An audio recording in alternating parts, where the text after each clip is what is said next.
Hello everyone, welcome to study with Gyan Prakash. देखिए friends, आने वाले समय में जो न्यू एजुकेशन पॉलिसी 2020 में आई थी, तो उसी की गाइडलाइंस के मुताबिक पूरे देश में 4 वर्षीय बीएड कार्यक्रम जारी किए जाएंगे। और इसके लिए सबसे पहले कुल 41 विश्वविद्यालय हैं जो कि अगले सप्ताह, मतलब इसमें अगर आप एडमिशन लेना चाहते हैं तो अगले सप्ताह से आप एनटीए के माध्यम से आवेदन कर सकते हैं।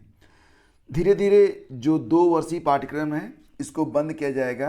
तो इस वीडियो में मैं आपको ये बताने वाला हूँ कि 2 वर्षीय बीएड पाठ्यक्रम ये कब तक मान्य है और किस सन के बाद, किस समय के बाद केवल 4 साल के जो बीएड कार्यक्रम हैं सिर्फ वही मान्य रहेंगे।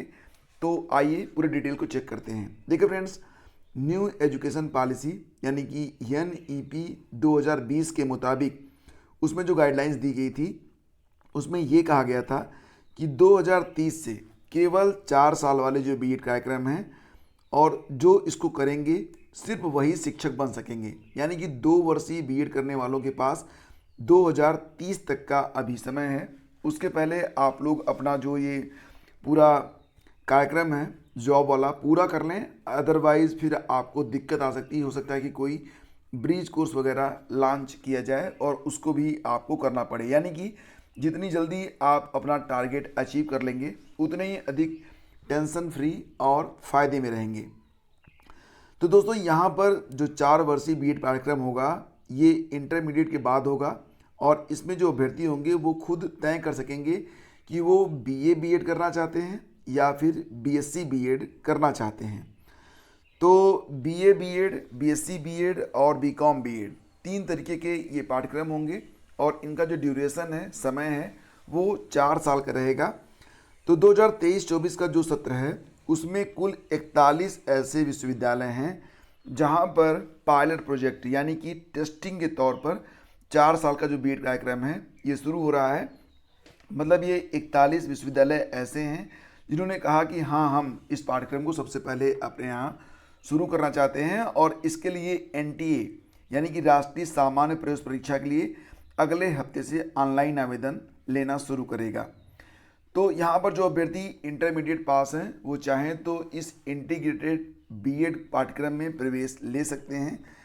तो इसके लिए जो अगला पायलट प्रोजेक्ट होगा वो अगले सत्र से स्टार्ट किया जाएगा, जिसके लिए कहा गया है कि जो भी कॉलेज या विश्वविद्यालय 4 वर्षीय बीएड पाठ्यक्रम को अपने यहाँ शुरू करना चाहते हैं वो लोग 31 मई तक अपनी जानकारी NTA को भेज दें।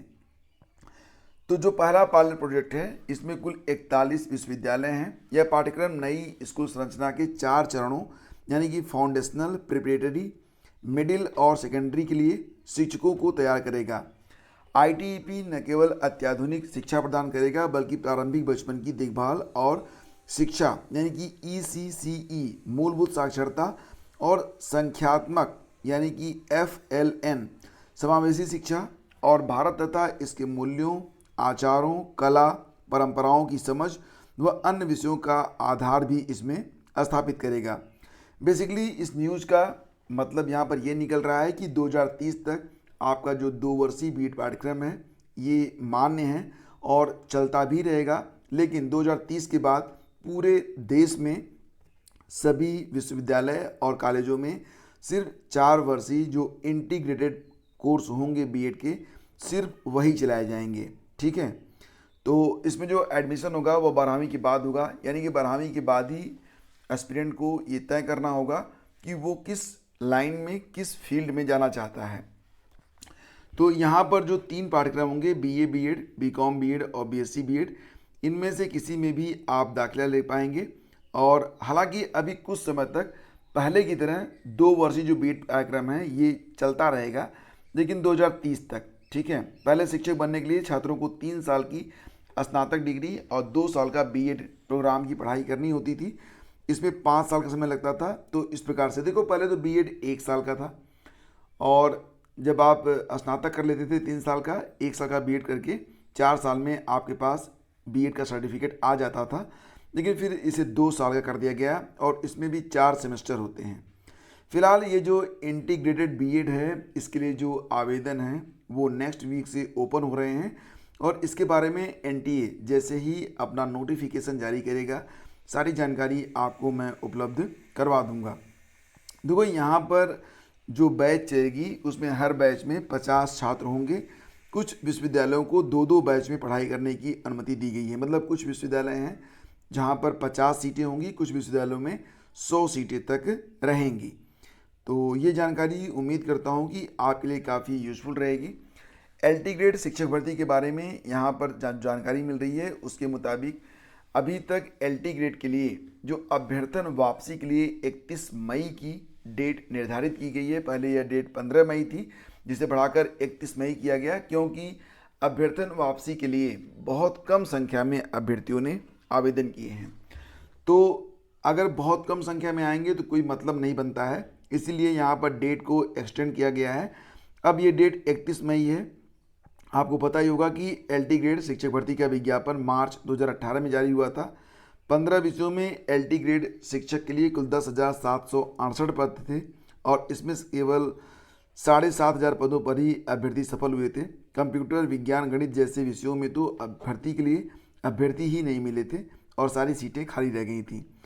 फिलहाल अंग्रेजी, हिंदी, सामाजिक विज्ञान में सीटों की संख्या काफ़ी अधिक भी थी और इसमें बड़ी संख्या में अभ्यर्थी सफल भी हुए थे, लेकिन बहुत सारे अभ्यर्थी सफल होने के बावजूद भी डीवी में नहीं आए थे। तो ऐसे अभ्यर्थियों से कहा गया कि आप लोग अपनी ईमेल आईडी जो कि रजिस्टर्ड है यूपीपीएससी में, उसी से आप एक ईमेल कर दें ताकि जो वेटिंग लिस्ट है वो जारी हो सके और जो अभ्यर्थी थोड़े से कम अंक पाकर अभी चयन प्रक्रिया से बाहर हैं उनको चयन प्रक्रिया में शामिल किया जा सके। लेकिन अभी तक बहुत ही कम संख्या में यहाँ पर आवेदन आए हैं। देखते हैं कि कुल कितने आवेदन आते हैं।